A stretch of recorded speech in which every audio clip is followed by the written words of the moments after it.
Why would you continue to jump into marriage when red flags are so present?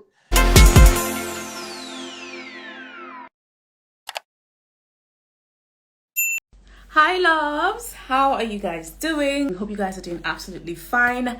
Welcome to the show. Welcome to Let's Talk Relationship with Emerald. As you know, this show is every Friday 9 p.m. to 10 p.m. on here. Okay, and today's not going to be an exception as it is Friday. And obviously, yeah, we're going to do the same talking.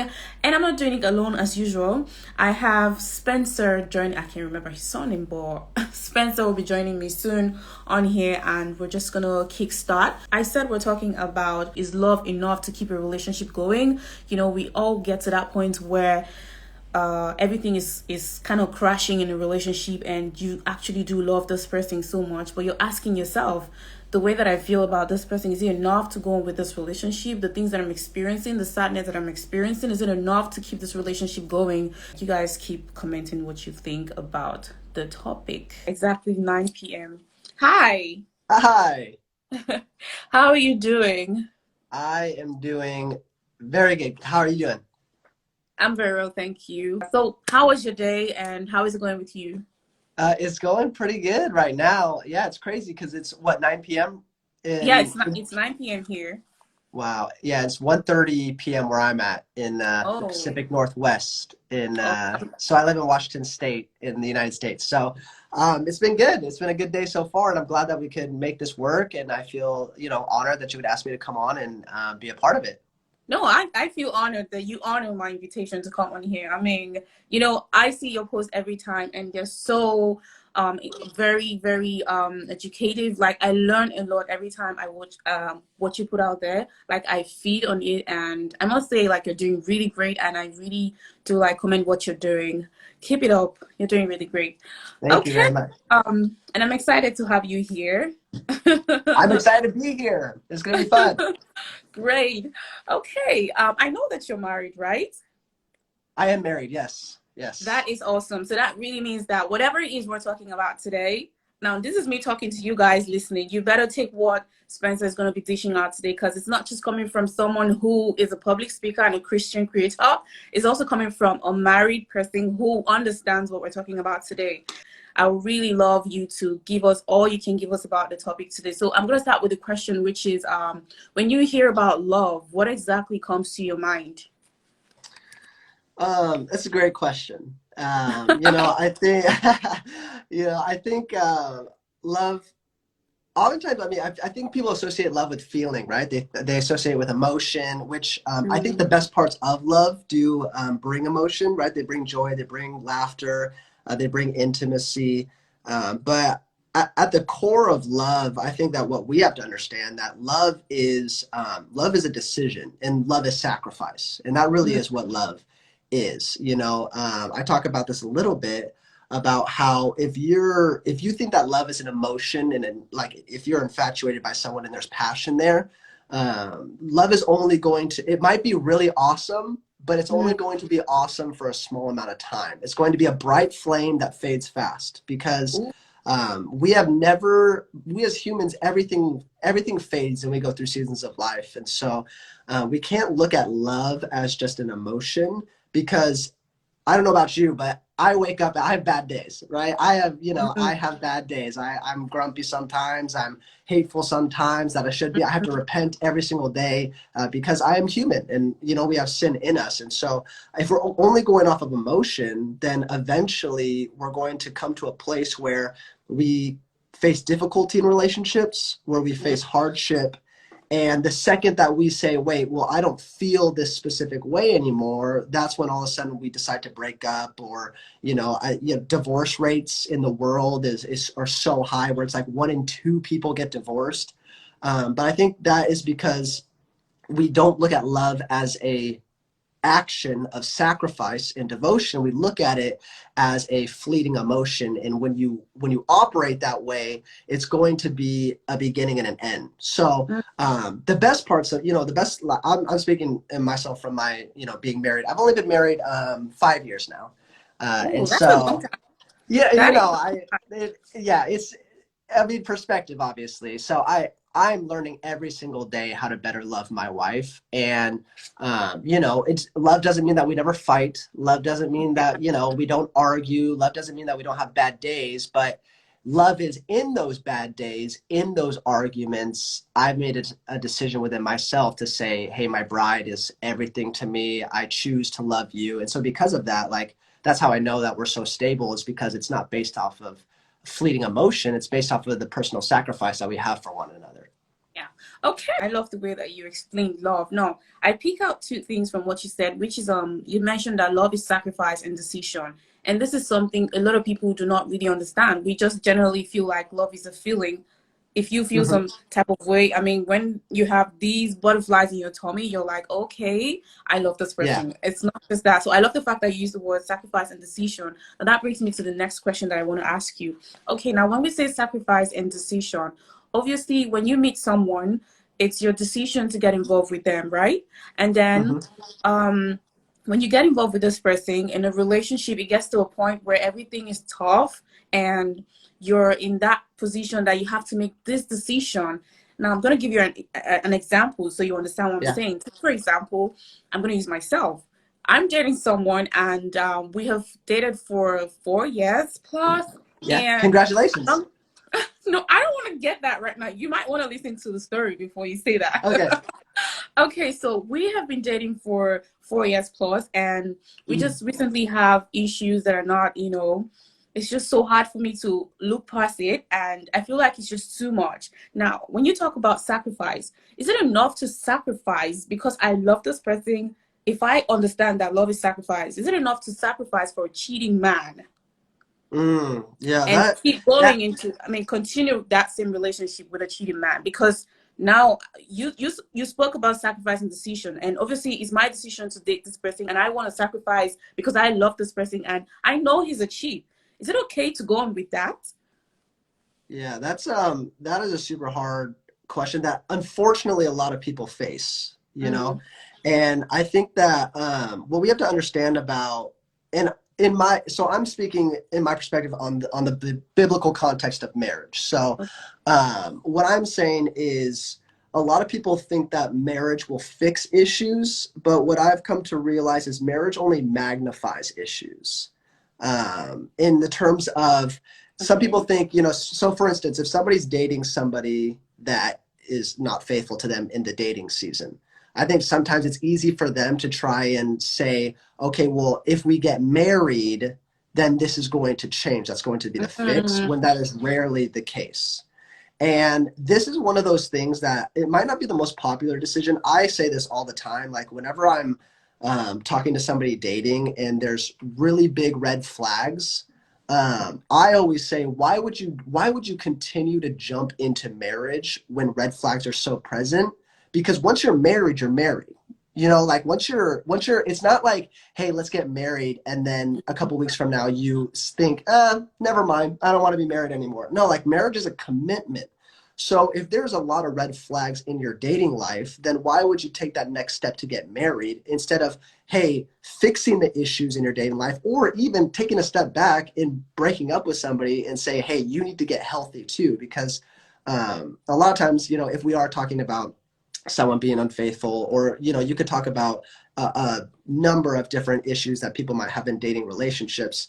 A lot of times it's like, hey, you're not going to fix, a lot of times you're not going to fix each other. Like, the issues that you have yourself when you bring into a relationship, somebody else isn't going to fix those issues for you. So a half and a half in relationships don't make a whole. And a lot Yeah. of times, either, and guys and girls can do this whole thing where they say, like, oh, well, you know, I'm helping them, or we're journeying through it together. When really, like, a mature decision is to say, like, hey, if there's big red flags when you guys are dating, like, Mm-hmm. you should not be thinking about marriage. You should be thinking about, I want to be mature as a single man. I want my girlfriend to be mature as a single woman, and then we decide to join together in a marriage.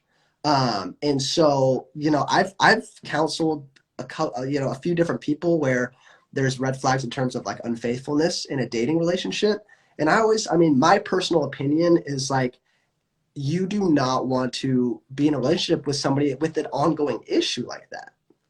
Mm. Like, that's just my personal, like, let them, break up with them. And if they really want to be with you, let them work on themselves and develop themselves, right? And then correct themselves and then present them back to you in a way that's a lot more mature and a lot more healthy to grow in a relationship in that way. I love that point so much. So when you're involved with someone, I mean, this is me summarizing what you just said.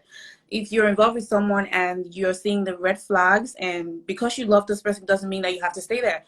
If they really love you, they're going to work on themselves and come Mm-hmm. back being a better person, right? That's what you're saying, right? 100%. Yeah.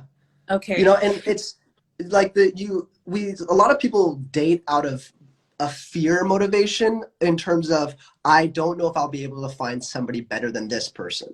So when you date with a mindset and a perspective of fear, that's what causes people to stay in relationships that aren't healthy at all, is because they're like, I'm afraid that if I let this person go, even though they have so many issues, I'm afraid that I'm never going to find somebody else. But that's just not true.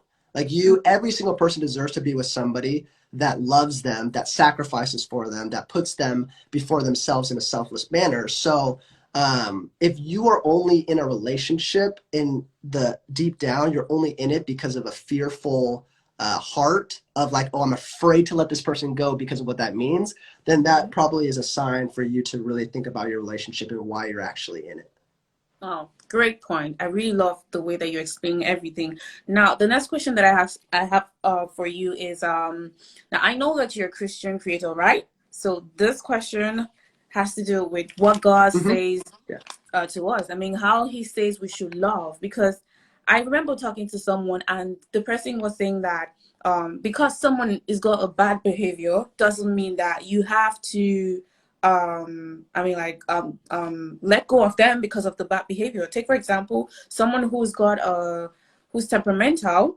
If you're involved with someone who's temperamental and maybe over the years you've spoken to this person as to you have to change, you have to be a better person, and they never really change. And then this friend of mine is saying to me that because this person is like this, it's not enough for you to leave the person. Remember, the Bible says this, the Bible says that. And I'm like, I don't understand. So I want you to tell us how God says, how he says we should love. I mean, from God's angle, what exactly is love, and how do we display this love if we want to put it or bring it into our relationships? I think, the Bible isn't, it's very clear on marriage in terms of, love. Like, dating really isn't in the Bible. And so it's an avenue that a lot of us as Christians have to navigate in wisdom. I would say every situation is going to be different. Yeah. Every situation is going to be different in the way that, like, the issues that we're facing, the things that we're battling.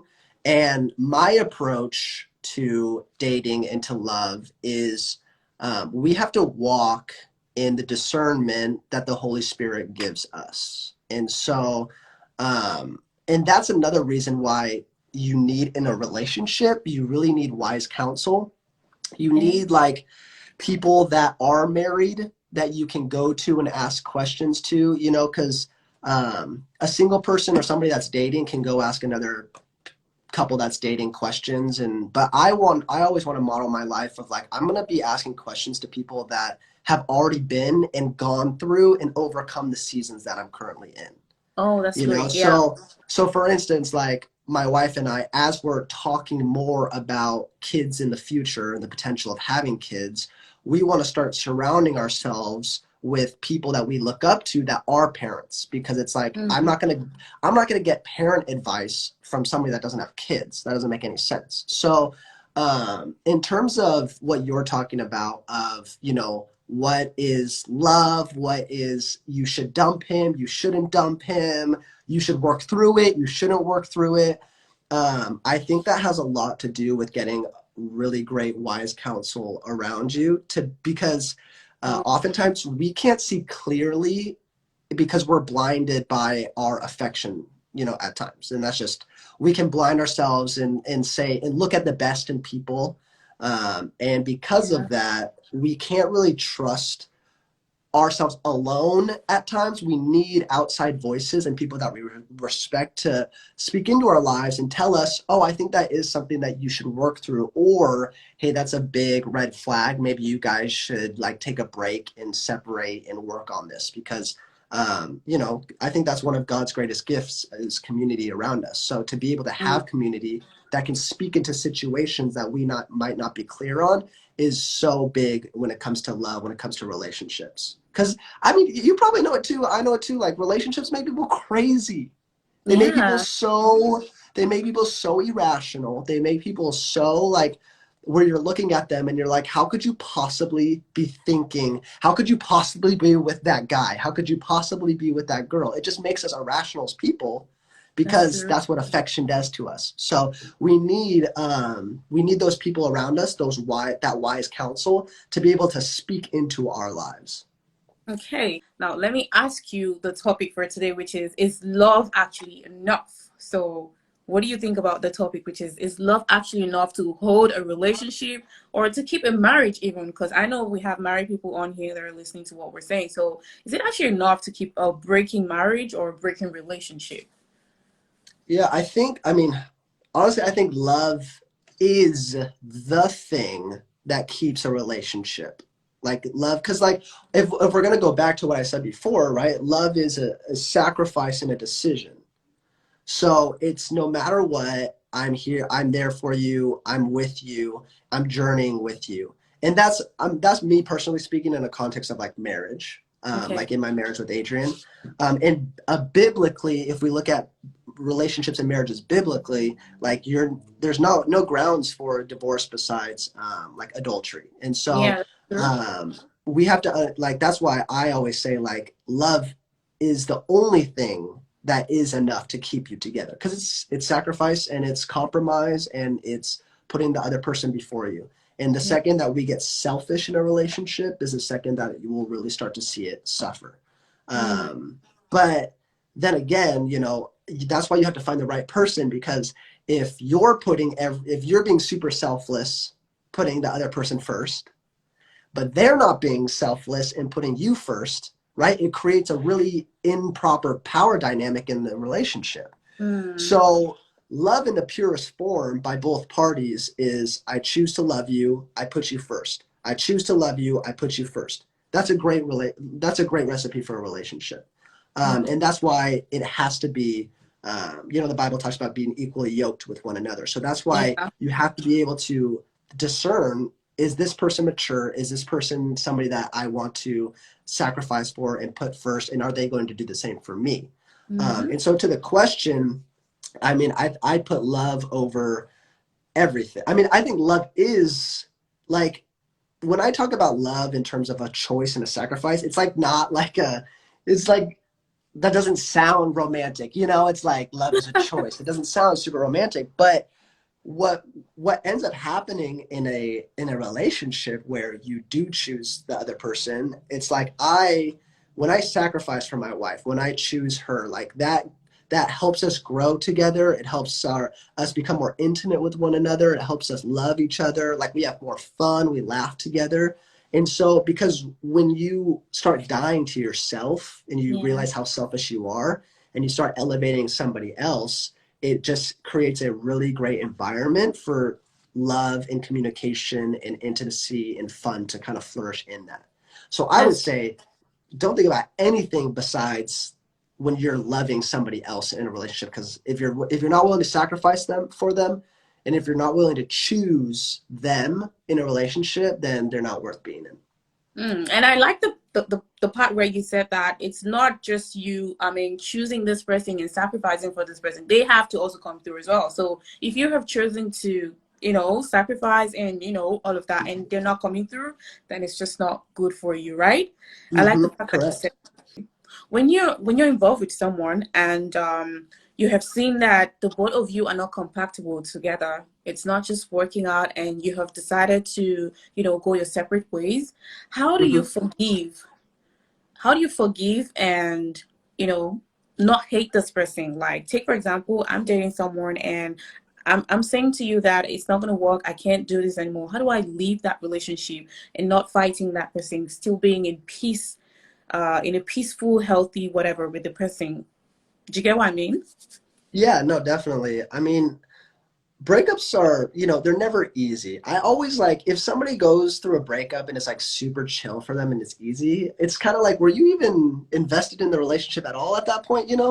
I always ask that. So, So, yeah, like you see, people that'll end like a 2-year relationship and it's like, oh, I'm fine. I'm like, were you even like present for those 2 years? So I think yeah, it's normal for breakups to be hard because when you put your trust in somebody else and you live life with somebody else, and all of a sudden it's a hard sever, of course that's going to be difficult.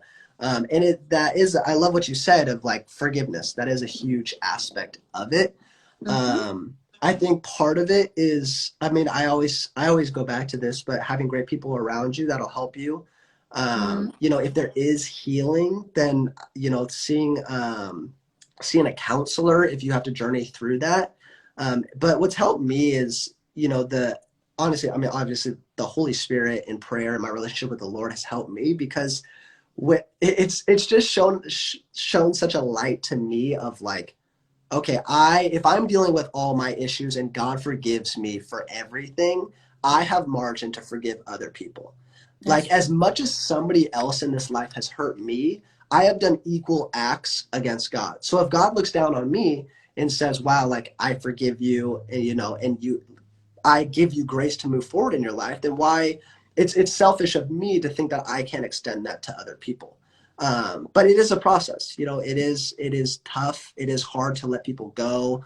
Yeah, And so I would say you just need great people around you because usually like in our hurt, we like to hide and we like to, not talk to anybody and isolate ourselves, but you need a great yeah, community around you that will get you back on your feet and like push you out into the world again.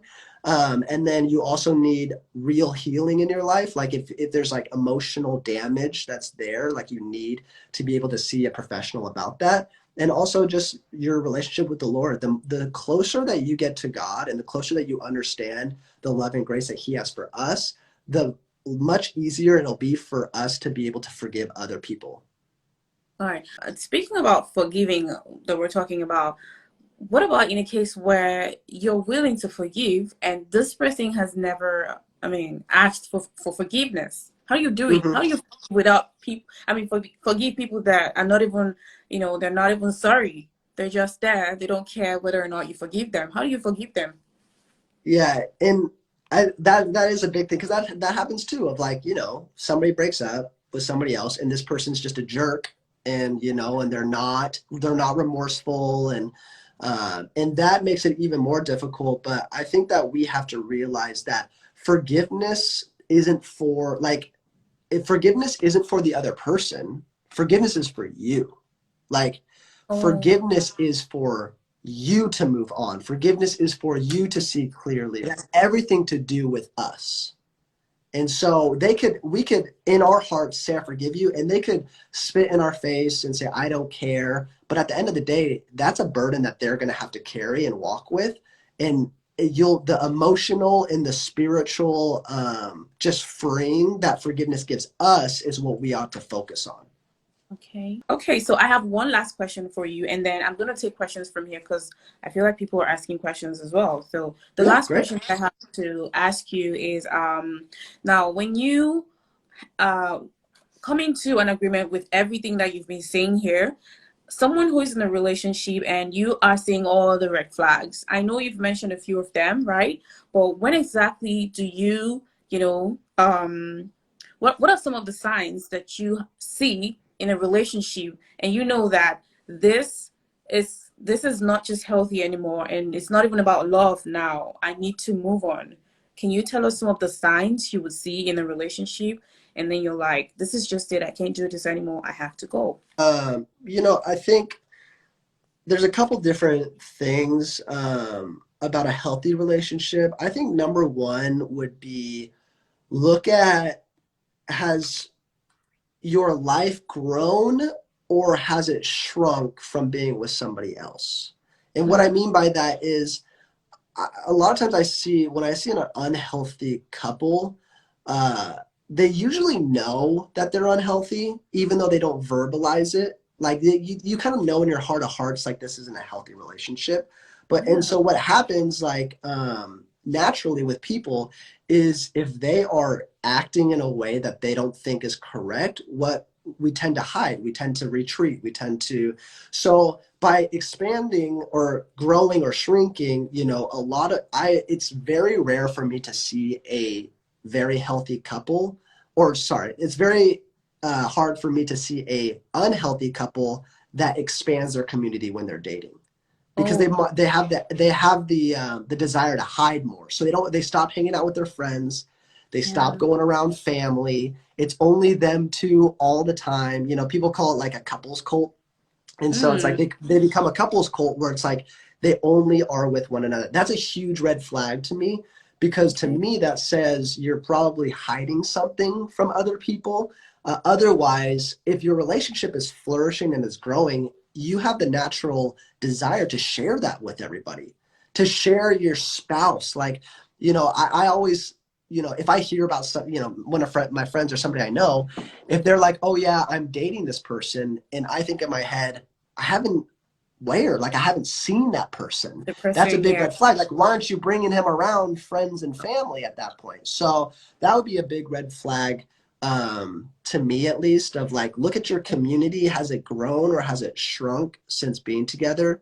And then within a relationship, I think you should always look at, in terms of progressing to the next stage, like, everybody has non-negotiable convictions. Yeah. So everybody has the values that they're willing to die on. I mean, it makes up our entire lives, right? So I Yeah. think you should ask, do the biggest convictions in both of your lives match up? Because if it doesn't, then it's just going to be a huge headache going forward. You know, that can be like, are you guys aligned with what you believe? Mhm. Like with your relationship with the Lord? Are you guys aligned with what you believe, it like politically? Like, there's different things that people will choose as their non-negotiables, Yeah. and you have to understand, like, okay, well, does that match up with your significant other? And if it does, then that's great. If it doesn't, then you just have to be able to really look at that and say, this is probably going to be a lot harder in the long run, if one idea or the other doesn't change. See. And then also, I think a big red flag in a relationship is, how often do you guys laugh? I think Mm. laughter is so underrated in this world in terms of the way that it expresses health. Like, Mm. the way that it shows joy, like joy is from the Lord, and joy, fruit of joy is laughter. So it's like, do you guys have fun together? It's a simple question as that. Like, are you excited to see one another? Are you excited for date days? Are you excited about each other's lives? Like, are you laughing? Laughter is a big, and it's so easy because it's like, have we been laughing? Yes or no? Like, with me and Adrian, it's like, okay, if we haven't been laughing, then I'm going to take steps to create environments where we are going out and having fun, because obviously Oh, we're not having enough fun that we should be having. So that's something that I always use in my life, at least. It's like, hey, how often are we laughing? Are we enjoying life together? Community, you know, how's our community look like? And finally, just like, do our convictions really match up? great. Great question. Answer rather. But there's something you mentioned, and I kind of like feel like some people hide on that umbrella even when they see that it is not healthy. Now, some people get involved. Like, take for example, in a relationship, I am happy when I see my partner, but I'm not. I'm happy when I see my partner, but the happiness is kind of like short. People that are Mm-hmm. into long distance relationship, I don't know if that's the best way to explain it. I don't see him all the time. We see like Mm-hmm. once in a while, and then when we see, it's a very short time, and I'm happy.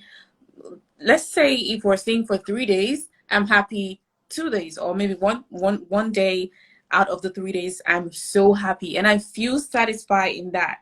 Is that a good thing? Yeah, I mean, I honestly, long distance relationships are very hard, obviously. And so I would say happiness and laughter, I would say more of that as like a, not exactly like literally, but more like figuratively, of like the environment of your relationship. Like, is Oh, it, okay. like, are you still having fun, you know? Okay. And it not necessarily exactly like, you know, I didn't laugh, you know, at all when we were together, but more so Yeah, like, how does I the get it. relationship make, like, how's the environment between you two? Is it, you know, is it still joyful? Is it still light? Is it still, you know, is there levity in it and still in that way? Okay. Great answer. Okay, so now I'm gonna read out some of the questions here so you can, Okay. tell us, give us answers. So we have one here that says, um, oh, it's just two. What advice do you give someone who is in a relationship for the first time? A relationship for the first time. I would say don't put too much pressure on yourself. Okay. Don't think that there has to be an expectation of like advancement in terms of like you don't have to be thinking about when am I getting married, like what does this look like. I would say take it slow, just have fun with one another, get to know each other, um, focus on growth with one another, and just yeah, don't put too much like it. Nobody knows what they're doing the first time they do it, right? That's why, you know, anybody, nobody's an expert the first time. So Yeah.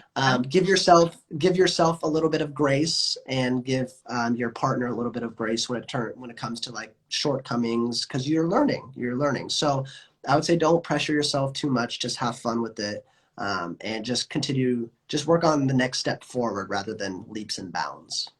Okay, I'm gonna add up a little on that. Hmm. Especially if you're, I don't know who this person is, if it's a male or female, but if you're a female, I mean, we are so quick with having this mindset. When you meet a guy that you feel this connection with, before you know it, you're already thinking of your wedding day, how many kids you want to have. You just start Right. thinking about. So I understand when Spencer says, take your time, enjoy yourselves. Don't just start thinking about all of that. So that's like a common thing when it comes to women. I do that as Totally. well. Yeah. So Yeah. you might want to just slow down and not jump into that. Okay, to just wrap up everything so I can let you go, I'm going to ask one last question. And that question is, so we often have people say that there's no actual way to understand love. Like people be like, all the rules and regulation we're giving about love, you have to do it this way, you have to do it this way. Some people come out and say, I'm not going to take this instructions. I'm not going to take this route. I mean, nobody really know how to, I mean, like, love, I mean, understand the word love. What do you think about that? Is that actually true? Like, is there an actual way to go about love so you can have a good one with your partner?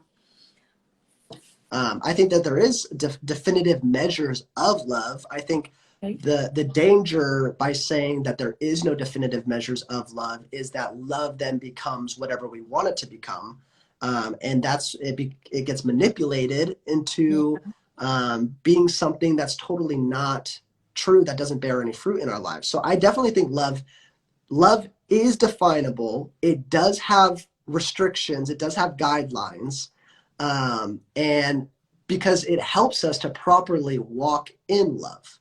I think it's not this mystic, uh, undefinable force in the world. Love is what was given to us, and what was modeled by God to His creation. So we follow that, and we follow what He did for us, doing to others. Then we step into a model of having love. And a lot of people don't like boundaries and Yeah. guardrails. They don't like rules. A lot of people just like, why are you putting so many, rules on this? But Yeah. rules give way to freedom. I mean, if there's a right way to do something, then obviously there has to be guardrails and boundaries in what not to do to help us to Yeah. walk in the things that we should walk in.